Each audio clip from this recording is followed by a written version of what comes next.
Hey, Dr. Josh here with Elevation Chiropractic, and in this video I want to discuss some good stretches you can do for sciatic nerve pain.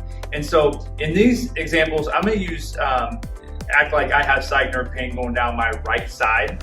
So we're going to be stretching the muscles on that right side. So the reason for these stretches is because one thing that happens is whenever you have sciatic nerve pain, your piriformis muscle, which is the deepest muscle in your hip, it's actually about the size of your thumb, is going to become tight, and the sciatic nerve runs underneath that.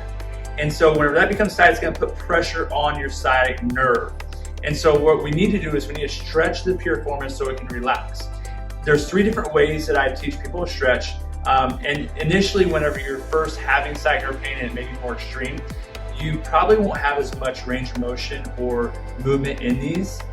There's some that you may be able to do, some you may not be able to do. But as we start to work on that through adjustments and stretches, you'll probably be able to get more range of motion. So I'm going to start out in the chair. So again, it's on my right side. So you want to have a chair where you can have your feet flat on the floor.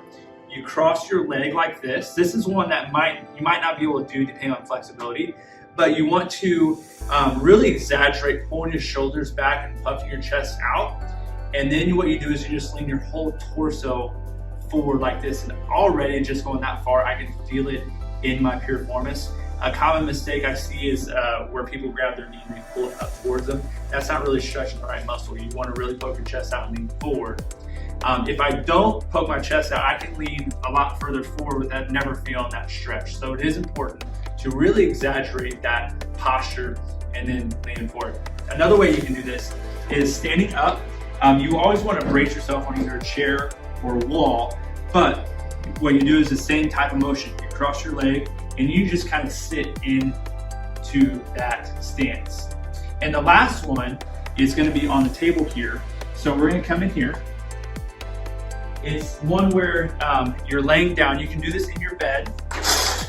This is probably the most easiest one to do whenever you really start out with the sciatic nerve pain where it's really extreme, is you're going to be on your back and you're just going to cross your right leg over, and then you grab your left thigh and you pull it up towards your chest.